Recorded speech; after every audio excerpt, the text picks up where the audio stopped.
महाकुंभ 2025 का मेला महिला नागा साधुओं के बिना अधूरा ही माना जाता है, क्योंकि इन साधुओं के पास ऐसे रहस्यमय और अलौकिक चमत्कार होते हैं जिन्हें देखकर हर कोई हैरान रह जाता है। आपने पुरुष नागा साधुओं के बारे में कई बार सुना होगा, लेकिन महिला नागा साधुओं के बारे में बात करने से भी लोग अक्सर घबराते हैं। इसका कारण यह है कि ये महिला साधुआं अपने चमत्कारों को पूरी तरह से गुप्त रखती है और केवल ईश्वर से ही संपर्क साधने के लिए इन शक्तियों का उपयोग करती है। यही कारण है कि आम लोगों को इनके बारे में बहुत कम जानकारी होती है, सिवाय इसके कि वो नागा साधु हैं। आज हम आपको इस वीडियो में महिला नागा साधुओं से जुड़े ऐसे रहस्य के बारे में बताने जा रहे हैं जिन्हें जानकर आपके रोंगटे खड़े हो जाएंगे। क्या आप जानते हैं कि एक सामान्य महिला को नागा साधु बनने की प्रक्रिया के दौरान उसके शरीर के एक विशेष हिस्से को निष्क्रिय कर दिया जाता है, जो वासना को उत्पन्न करता है। और वो प्रक्रिया न केवल जटिल होती है, बल्कि इसे सुनकर ही किसी के भी होश उड़ सकते हैं।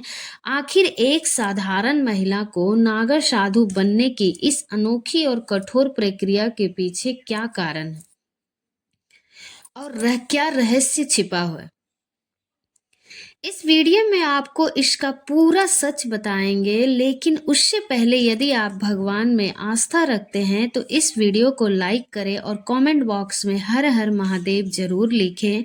महिला नागा साधुओं का विषय एक ऐसा रहस्यमय पहलू है जिसे समझना और जानना हर किसी के लिए उत्सुकता का विषय है। क्या महिला नागा साधु वास्तव में होती है या केवल पुरानी कथाओं और पौराणिक किताबों का हिस्सा है? इस सवाल का जवाब बेहद स्पष्ट है। हाँ, महिला नागा साधु होती है, लेकिन उसके अस्तित्व से जुड़ी कहानी और उसकी जीवन शैली इतनी गूढ़ और अनोखी है कि इसे समझने के लिए धैर्य और ध्यान की आवश्यकता है। अब सवाल यह है कि महिला नागा साधु भी क्या पुरुष नागा साधुओं की तरह निर्वस्त्र रहती है? और नागा साधु बनने के लिए महिलाओं को अपने शरीर का कौन सा हिस्सा त्यागना पड़ता है? इन सवालों के जवाब भी उतने ही चौंकाने वाले और रोमांचक हैं। नागा साधु बनने की प्रक्रिया जितनी कठोर और रहस्यमय है, पुरुषों के लिए उतनी ही महिलाओं के लिए भी होती है। उनके जीवन में त्याग, तपस्या और कठिनाइयों का ऐसा द्वार आता है जिसे समझ पाना सामान्य इंसान के लिए बेहद मुश्किल है। नागा साधु बनने की यात्रा किसी साधारण साधु के जीवन से बिल्कुल अलग होती है। नागा साधुओं की सबसे प्रमुख पहचान उनके लंबे बाल, भभूत से लिपटा नंगा शरीर और हर समय तपस्या में लीन रहना। वो इस दुनिया से पूरी तरह अलग थलग रहते हैं और सांसारिक मोह माया से मुक्त होकर भगवान में लीन रहते हैं। लेकिन ये जानना जरूरी है कि नागा साधु केवल उनकी बाहरी पहचान तक सीमित नहीं होते हैं। उनके भीतर का त्याग, तपस्या और आत्मिक शक्ति उन्हें साधारण इंसान से अलग बनाती है। महिला नागा साधु भी इसी कठिन और जटिल प्रक्रिया से गुजरती है। नागा साधु बनने के लिए एक पूरी प्रक्रिया होती है जिसे कई वर्षों तक निभाना पड़ता है, और ये प्रक्रिया के तहकीकात शुरू होती है। इसे अखाड़े में प्रवेश पाने की पहली प्रक्रिया माना जाता है। जो महिलाएं नागा साधु बनना चाहती है, उन्हें सबसे पहले अखाड़े में शामिल होना पड़ता है, और इस दौरान उनके व्यक्तित्व, उनकी इच्छा शक्ति और उनके समर्पण की गहराई से जांच की जाती है। अखाड़े के वरिष्ठ साधु ये तय करते हैं कि क्या वो महिला इस कठिन तपस्या और जीवन शैली के लिए तैयार है। यदि वो योग्य पाई जाती है तो उसे अखाड़े में स्थान दिया जाता है। अखाड़े में प्रवेश के बाद महिला को साधुओं के साथ कई वर्षों तक तपस्या करनी पड़ती है। इस दौरान उसे अपने सांसारिक मोह माया इच्छाओं और वासनाओं को पूरी तरह त्यागना पड़ता है। तपस्या के इस द्वार में सबसे पहले ब्रह्मचर्य का पालन करना सिखाया जाता है। महिला नागा साधु को अपने मन और शरीर पर पूर्ण नियंत्रण रखना होता है और ये प्रक्रिया बेहद कठिन होती है क्योंकि इसे निभाने के लिए अपार संयम और आत्म संयम की आवश्यकता होती है। इसके बाद उन्हें महापुरुष बनने की प्रक्रिया शुरू होती है और इस प्रक्रिया में महिला को रुद्राक्ष दिए जाते हैं जो उनकी आत्मिक शक्ति और नागर साधु के रूप में उनकी पहचान का प्रतीक होता है। रुद्राक्ष पहनने के बाद उनकी साधना और भी कठिन हो जाती है। अब उन्हें अद्भुत प्रक्रिया से गुजरना पड़ता है और ये प्रक्रिया बेहद खास और दृढ़ मानी जाती है। इस दौरान महिला को अपने लंबे बाल कटवाने पड़ते हैं जिसे मुंडन कहा जाता है। बाल कटवाने के साथ ही उन्हें अपने सांसारिक जीवन का प्रतीकात्मक रूप से पिंड दान करना पड़ता है और पिंड दान का अर्थ है कि वो अपने परिवार, दोस्त और पूरे संसार के लिए मृत हो चुकी है। अब वो पूरी तरह से भगवान और अखाड़े के प्रकृति समर्पित हो जाती है और इस प्रक्रिया के बाद महिला साधु को कई और कठिन तपस्या हो और परीक्षाओं से गुजरना पड़ता है और ये तपस्या सालों तक चलती है जिसमें वो अपनी आत्मा को संसार से मुक्त करने और भगवान में विलीन करने के लिए मेहनत करती है।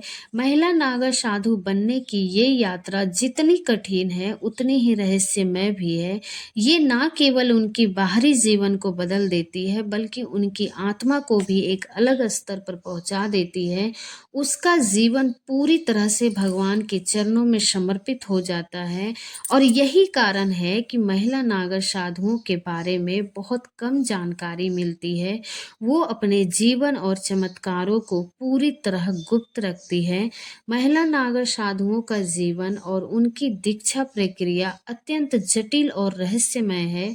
नागा साधु बनने की इस यात्रा में कई कठोर परंपराएं और रिवाजों का पालन करना पड़ता है।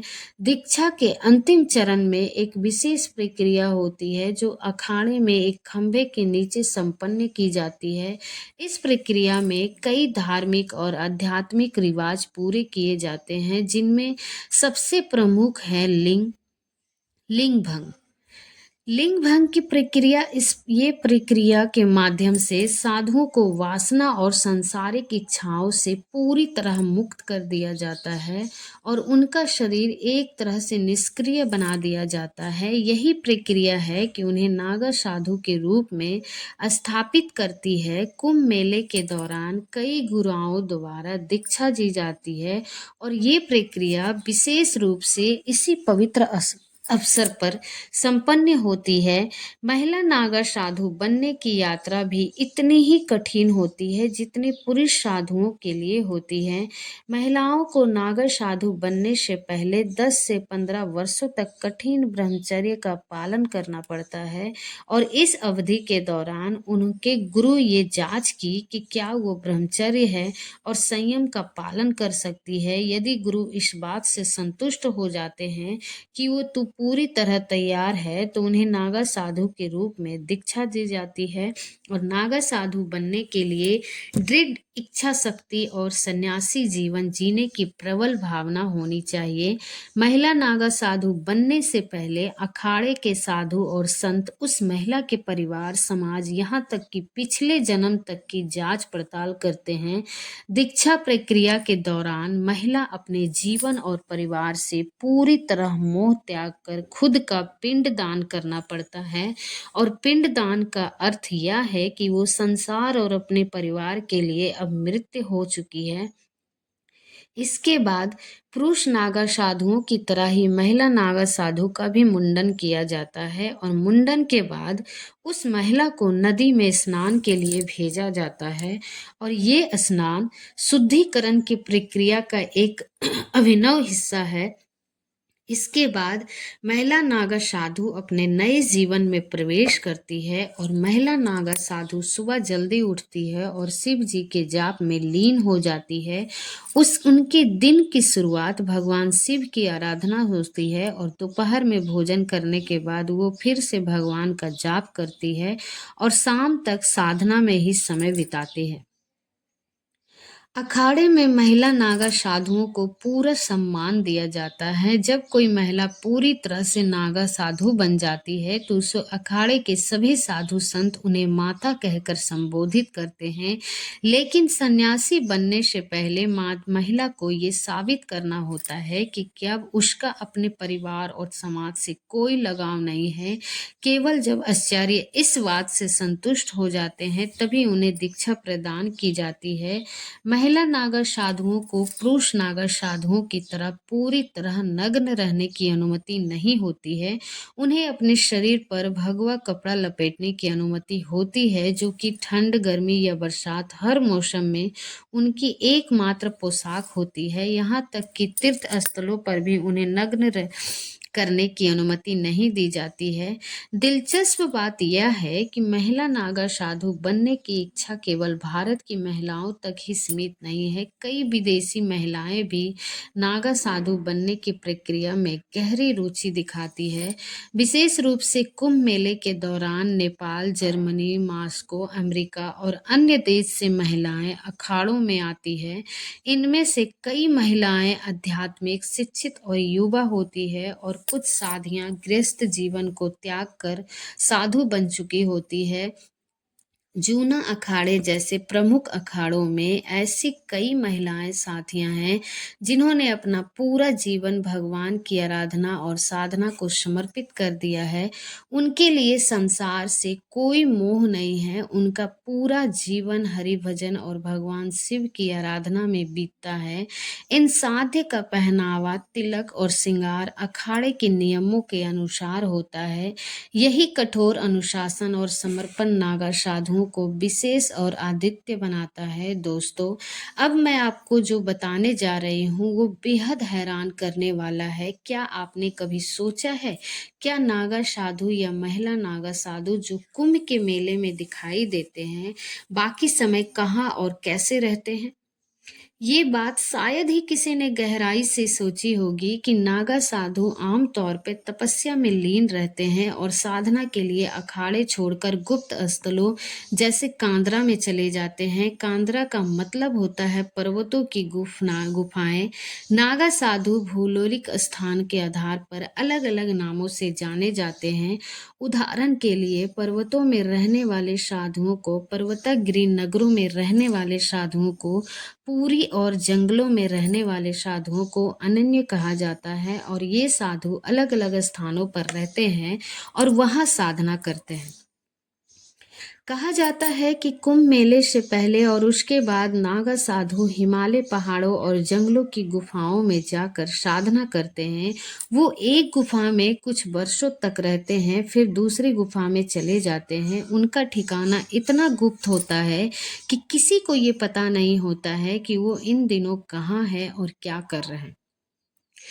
कई बार कुछ नागा साधु सन्यासी वस्त्र धारण कर अलग अलग स्थानों पर घूमते रहते हैं, जबकि कुछ निर्वस्त्र साधु गुप्त स्थानों पर जाकर तपस्या में लीन हो जाते हैं। इस दौरान ये साधु जंगल और पहाड़ों में पाए जाने वाले जड़ी बूटियों, कंदमूल और पौधे से अपना पेट भरते हैं।